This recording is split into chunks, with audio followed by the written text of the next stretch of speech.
Hey, what's up, guys, and welcome back to another Real Madrid preview. This is the preview to Leganés against Real Madrid. We are back after two really boring weeks of nothing.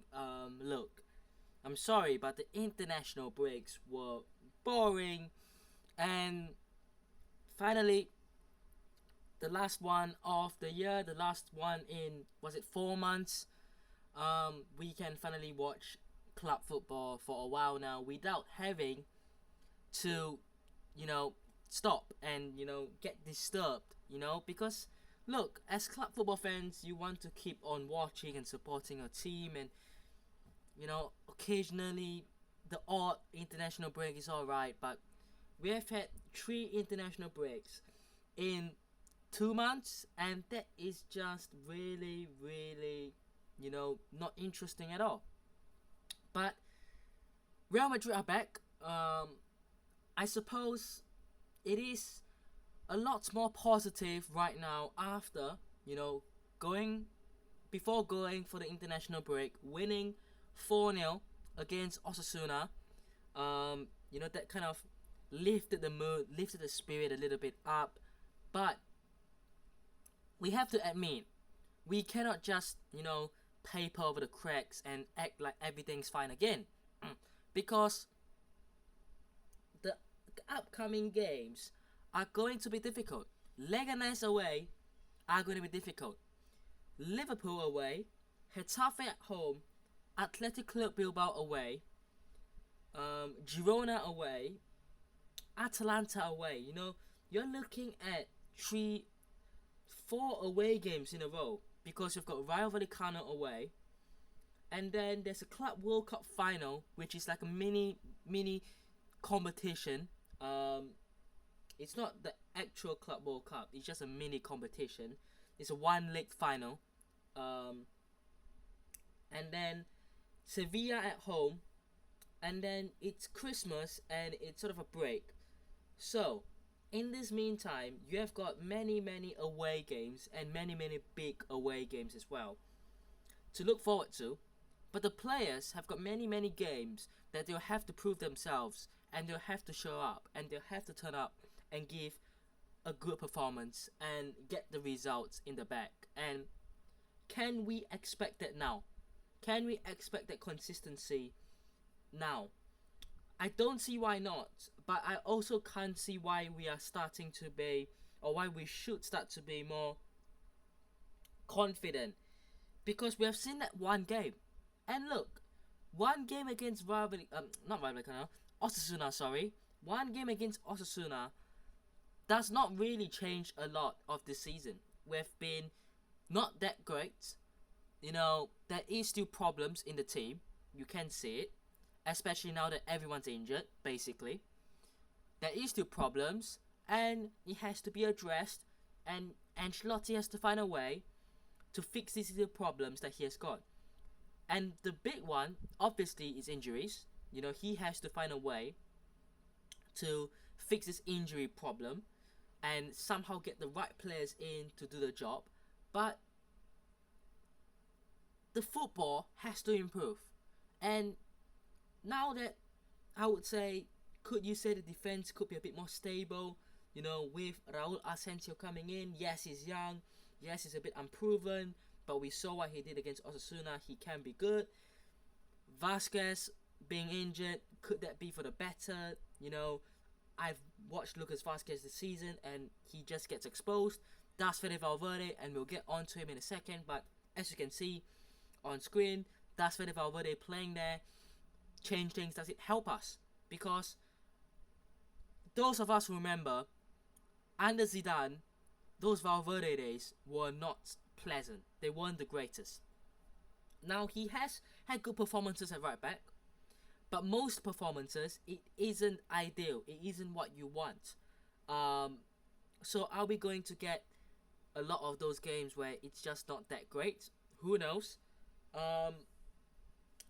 Also, in the attack, Mbappe, I'm starting to wonder, is there going to be a lot more pressure on him? Of course, the club have come out and said that the club have a lot of faith, have a lot of trust, and they had to say that. But our fans starting to sort of lose a bit of hope in Mbappe. Is his hype starting to die off? There's a good player in there, but is the system right? And we've been talking about that, but can he adapt? And he has to adapt. If he wants to be the main man, he wants to be the guy scoring the goals, winning the trophies, guiding the team, he has to adapt. He has to do it.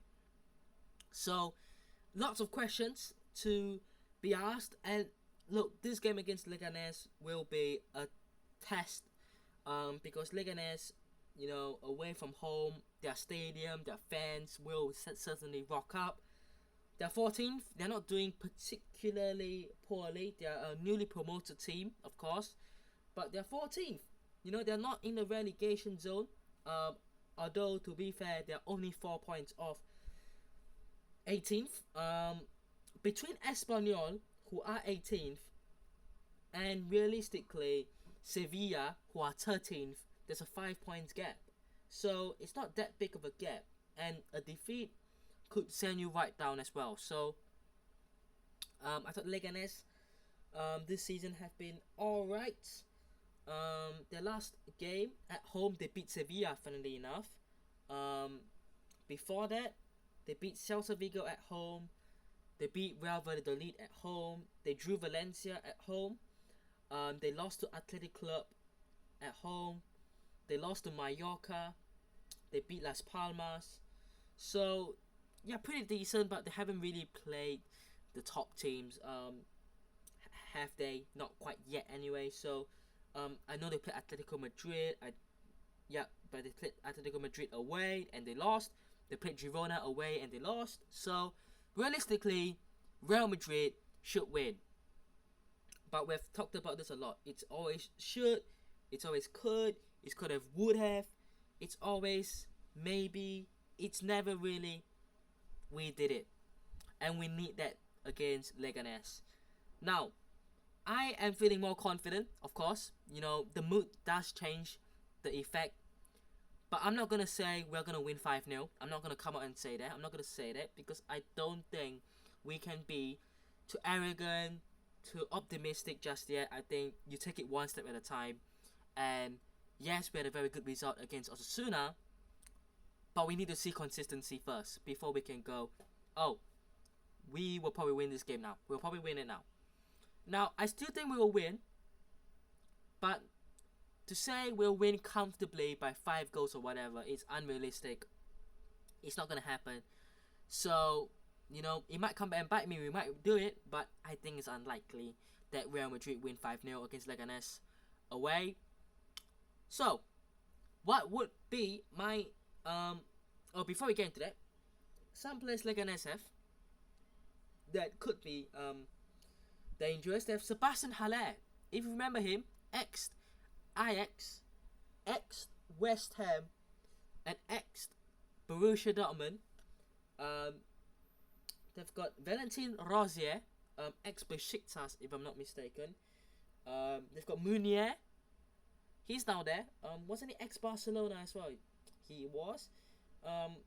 Wow. Didn't we play against him last season? We did. At Las Palmas. He was at last season. He's moved to Leganés now. Dani Raba, Renato Tapia, ex-Celta Vigo, if I'm not mistaken. Juan Cruz. Roberto Lopez, Javi Hernandez, Oscar Rodriguez, ex-Sevilla. Jorge Sanz, Nastasic, is this the ex-Schalke?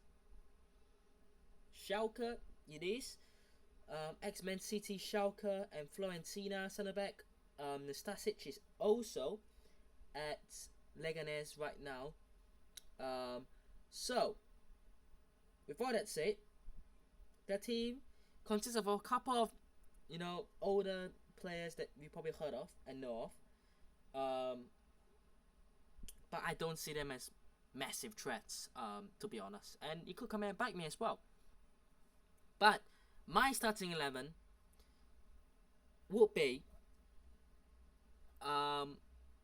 Luningo. I think Courtois will probably play.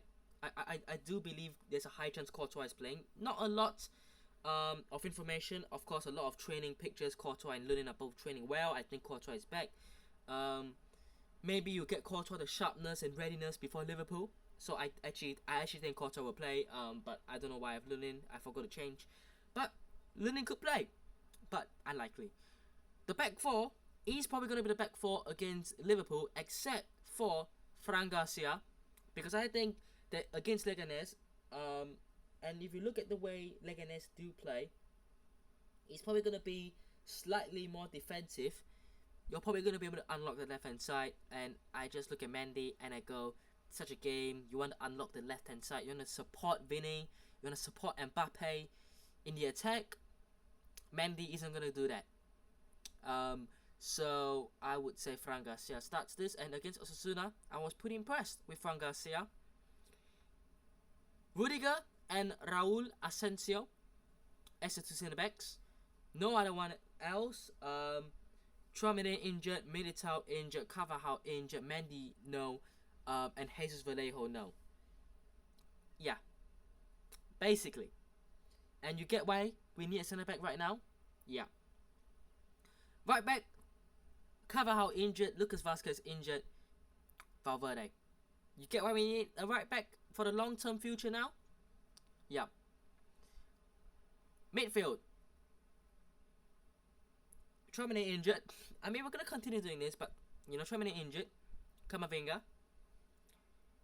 Bellingham and Modric, because Valverde has to play right back, so you have no Valverde in the midfield, but Luka Modric. I do like to see Arda Güler start. And I'm going to say it, right? I would like to see Arda Güler start. I would like to see Endrick start. But the possibility and likelihood of both starting are low. Arda Güler is more likely to start because obviously the midfield position, Modric isn't going to play every game. So I think eventually Arda Güler will play in that 8th row, the centre mid row. But I think for this game, and probably for Liverpool as well, you need a bit of experience in there. So you might go with Modric.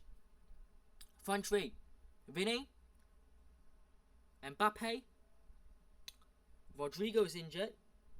So Brahim, who is back. Now I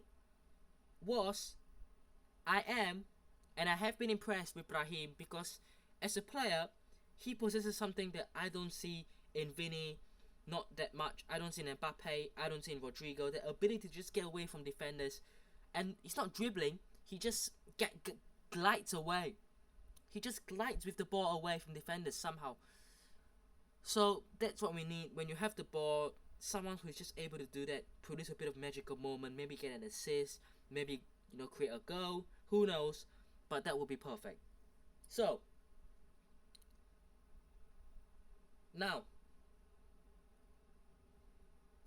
score prediction: Leganés 1, Real Madrid 3. I think we will win. I hope we win.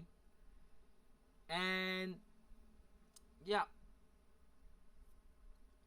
just gonna hope. But let me know what your thoughts are down below. Hope you guys have enjoyed today's video.